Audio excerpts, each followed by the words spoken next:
Ouais, pas terrible ce bouquin.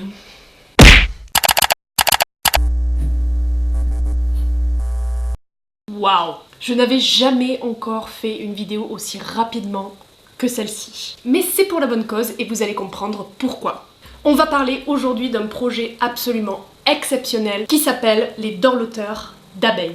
Vous le saviez peut-être déjà, mais les abeilles, il y a quelques mois, ont été nommées parmi les espèces les plus importantes au monde. En effet, elles ont un rôle essentiel dans la pollinisation et donc dans la reproduction de milliers d'espèces végétales.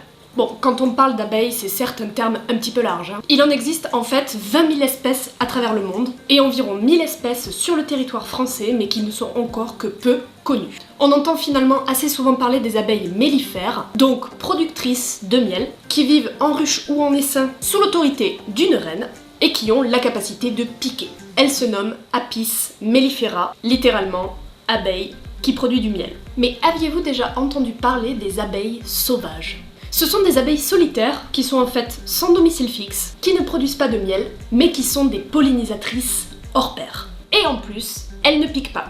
On les appelle les osmies cornues ou les osmies pacifiques. Il y a énormément d'espèces qui sont pollinisatrices. Il y a les abeilles, certains types de papillons, mais aussi des oiseaux.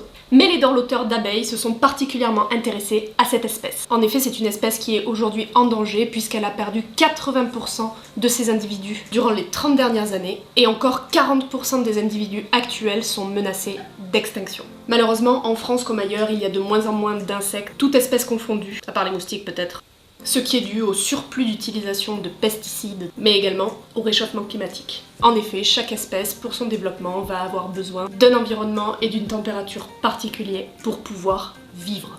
Et là, je sais pas si vous avez remarqué, j'ai regardé la date ce matin sur mon téléphone, nous sommes le 6 février, et dehors, il y a un soleil de juin, et je pourrais pratiquement sortir en t-shirt manche longue. Moi, en t-shirt manche longue. Y a pas un petit problème là, sérieux? Je veux pas être oiseau de mauvais augure, mais personnellement je le sens venir, le repas de Noël de 2030 sur le thème de la banane cultivée dans le jardin. Bref, il y a beaucoup d'espèces pollinisatrices et également beaucoup d'espèces en voie de disparition, mais les dorloteurs d'abeilles s'intéressent particulièrement à l'osmie cornue. Et donc le concept des dorloteurs d'abeilles est de favoriser la survie de cette espèce en lui fournissant des foyers, le temps que les femelles puissent construire leur nid. Ces foyers-là s'appellent en fait des dorlotoirs, de petites maisons en bois constituées de dizaines de petits tubes creux dans lesquels les femelles vont pouvoir élire domicile afin d'élever leur progéniture.